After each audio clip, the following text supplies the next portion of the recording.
بسم اللہ الرحمن الرحیم۔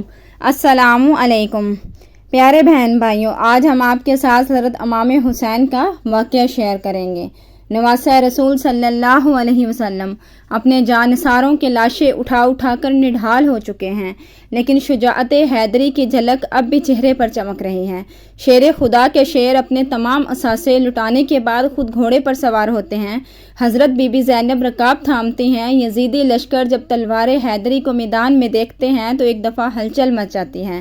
ہر کوئی امام کے سامنے آنے سے ڈر رہا ہے، کیونکہ یہ جانتے ہیں تو سب ہی تھے کہ اب میدان میں کون اترا ہے۔ سبھی نے پیغمبر خدا حضرت محمد صلی اللہ علیہ وسلم کا فرمان سن رکھا تھا کہ حسین مجھ سے اور میں حسین سے ہوں، لیکن بدبختوں کی آنکھوں پر لالچ اور طمع نے پردہ ڈال رکھا تھا۔ ہر کوئی درباری یزید میں اونچا مقام اور انعام و اکرام حاصل کرنا چاہتا تھا، لیکن تاریخ نے ایسی بزدل فوج نہ دیکھی۔ سبھی ایک دوسرے کا منہ دیکھ رہے ہیں کہ شاہ سوار کربلا کا مقابلہ کون کرے گا۔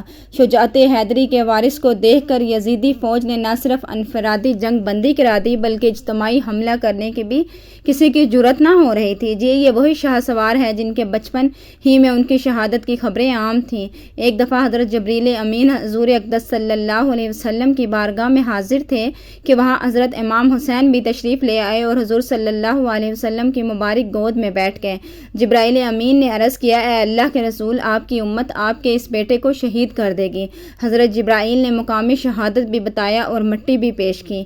اب حال یہ ہے کہ نواسۂ رسول صلی اللہ علیہ وسلم حضرت امام حسین میدان کی طرف بڑھ رہے ہیں اور بزدل فوج دور سے ہی تیر چلا رہی ہے کہ کہیں اگر یہ ہمارے قریب پہنچ گئے تو ہم نہیں بچ پائیں گے۔ امام عالی مقام کو تیر لگ چکے ہیں۔ شمشیر حیدری پر پورا لشکر یکبارگی سے حملہ آور ہوتا ہے۔ خوف کے مارے فوجیوں کی گردنیں کٹ رہی ہیں۔ سینکڑوں یزیدی فوجی جہنم واصل ہو چکے ہیں۔ اچانک امام عالی مقام کو اذان کی آواز آئی اور آپ نے اپنی تلوار روک دی اور نماز پڑھنے کی مہلت مانگی۔ یہی وہ وقت تھا کہ جب شمر کے جوش تلانے پر مالک کندی نے پیچھے سے ایک ایسا وار کیا کہ تلوار کلہ مبارک کو کاٹتی ہوئی کاسہ سر تک پہنچ گئی۔ خون کا فوارہ نکل پڑا۔ جیسے جیسے وقت گزرتا گیا امام کے جسم پر تلواروں، نیزوں اور تیروں کے زخم بڑھتے جا رہے تھے، لیکن پھر بھی کسی کی ہمت نہ تھی کہ شجاعت کے اس کوہگرہ کو شہید کر سکے۔ شمر ملعون کے کہنے پر سب نے تیروں کی برسات کر دی۔ خولی بن یزید نواسۂ رسول صلی اللہ علیہ وسلم کا سر کاٹنے کے لیے آگے بڑھا، لیکن ہاتھ کانپ گئے۔ پھر شکی القلب بدبخت اور ذلیل سنان بن انس آگے بڑھا اور انعام و اکرام کی لالچ میں امام عالی مقام کا سر تن سے جدا کر دیا۔ ملعون ابن زیاد کے حکم پر تمام سر نیزوں پر چڑھا دیے گئے اور جسم اطہر کو گھوڑوں کی ٹاپوں تلے پامال کیا گیا۔ شہادت حسین رضی اللہ عنہ تاریخ انسانی کا ایک غیر معمولی واقعہ ہے کہ پیغمبر کے پیروکاروں نے اپنے نبی صلی اللہ علیہ وسلم کے نواسے کو بے دردی سے شہید کر کے اس کا سر اقدس نیزے پر سجایا۔ یہی نہیں، خاندان رسول صلی اللہ علیہ وسلم کے شہزادوں اور صحاب حسین کو بھی اپنے انتقام کا نشانہ بنا کر انہیں موت کے گھاٹ اتار دیا۔ نواسۂ رسول صلی اللہ علیہ وسلم حسین ابن علی رضی اللہ عنہ اور ان کے 72 جانثاروں کے خون سے کربلا کی ریت ہی سرخ نہیں ہوئی، بلکہ اس سرخی نے ہر چیز کو اپنی لپیٹ میں لے لیا۔ محدثین بیان کرتے ہیں کہ امام عالی مقام کی شہادت پر نہ صرف دنیا روئی، زمین و آسمان نے بھی آنسو بہائے۔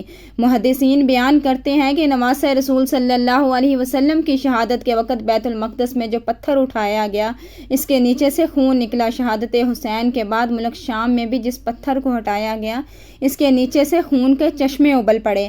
محدثین کا کہنا ہے کہ شہادت حسین پر پہلے آسمان سرخ ہو گیا، پھر سیاہ ہو گیا۔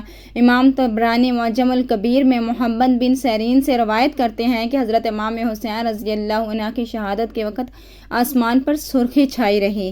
اس کے علاوہ امام بہقی رحمہ اللہ اپنی کتاب دلائل النبوت البہقی میں یہ روایت نقل کی ہے کہ حضرت علی بن مسہر نے اپنی دادی سے یہ روایت کی ہے کہ انہوں نے کہا، امام حسین رضی اللہ عنہ کے زمانے میں کم عمر 2 شیزہ تھے۔ اس وقت آسمان کئی دنوں تک جمے ہوئے خون کی مانند ہو گیا تھا۔ حضرت امام حسین کی شہادت کے بعد سید زادیوں کو قیدی بنا لیا جاتا ہے۔ اب اسیر ان کربلا کا قافلہ شہیدوں کے سروں کے ساتھ کوفہ کی جانب روانہ ہو جاتا ہے۔ ادھر کربلا کی ریت پر سید زادوں کے جسم بغیر سروں کے بے گود و کفن بکھرے پڑے ہیں۔ اللہ اکبر! تاریخ گواہ ہے کہ شہادت کے 3 دن بعد 13 محرم کو مقام غاصرہ یہ سے قبیلہ بنی اسد سے خواتین دریائے فرات پر پانی لینے آئی تو انہوں نے